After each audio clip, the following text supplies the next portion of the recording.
We're gonna go over to Mandalay Bay over here and see if we can actually find some glass.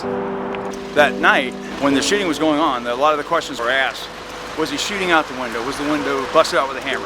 What happened? There you have his room. If you go to the column at the top where the colored light goes up and count down 6 window panes, that's the 32nd floor, which is now labeled as the 57th floor.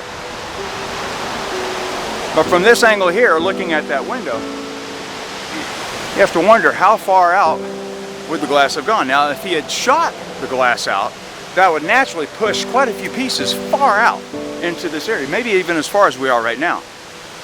But if he only hit it with the hammer, as has been suggested, then the glass probably should have fallen directly beneath the window. Would you like to find some? Yeah, sure. Let's go find some glass. Go ahead.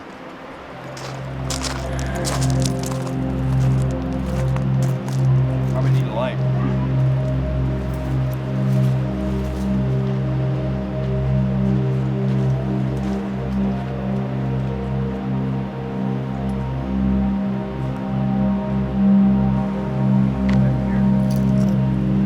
What? You found some?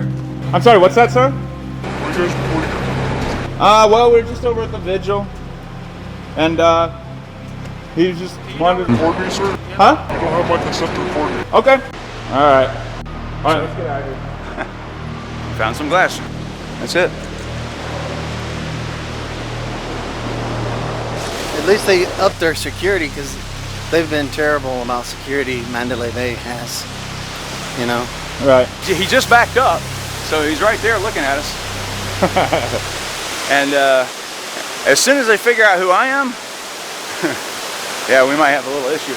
This is Mike Turber making the same trip through the hallways and up the service elevator, something he said he's done 27 times since the 1 October shooting. This is the same service elevator Paddock used to transport his arsenal to his hotel room. The service elevator is how the 1 October shooter got his weapons into his hotel room. You might think that elevator would be very closely monitored by the hotel, but perhaps not. So essentially what we have here is the very first interaction I've had with Mandalay Bay security at all since the shooting. I've been here, rode the service elevators over 30 times. I've done inside shots, outside shots, 32nd floor. I've gone into their offices on the lower lobby, the whole thing. I'm not literally in the offices, but in their hallways. I didn't really actually break any laws or whatever. So no laws were broken, and we literally just walked over to Mandalay Bay. I walked over to the area that I calculated that I believe the glass would be, and sure enough, we got a piece. I am encouraged that it's been about 5 minutes since we were accosted by Mandalay Bay security, and I don't see any LVMPD cars. Oh, look at that. We got a helicopter on us. See him? Hold on a second, dude. You got Metro right over there, sir. See? We are talking about the largest mass shooting in the history of the United States. This is a crazed lunatic. My brother just killed 58 people. My dad was on the 10 most wanted FBI list. We're not normal people. Ah! Steve gambled $1.6 million at the Mandalay in the week before he did this. He was really angry with the gaming industry.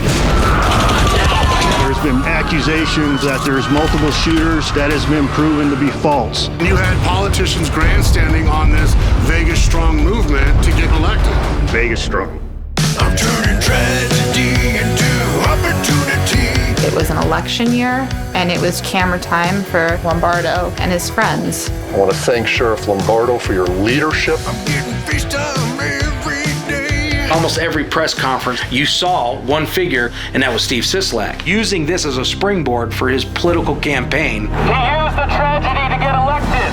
While the hashtag Vegas Strong campaign raised over $10 million, less than $20,000 were distributed to the victims in the first 5 months. We want those records released. If they came out and said what really happened, I think they're afraid of a period of time where people say it's not safe to go to Vegas. And nothing happens in Las Vegas without the ring of a cash register.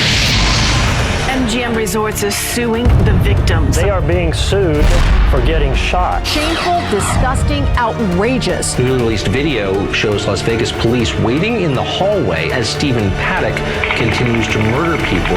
Oh my God. Lives could have been saved if they would have taken action. They were fibbing the whole time about being such big heroes. They were hiding in the hallway. I asked them, are you stupid or are you incompetent? Please stop asking your question. You hear officers directly saying, turn your cameras off. I'm telling you right now, there's more than one shooter. Could be as many as 3. We saw multiple muzzle flashes coming out that window. There is no conspiracy. Can't trust it! Yeah, can't trust this!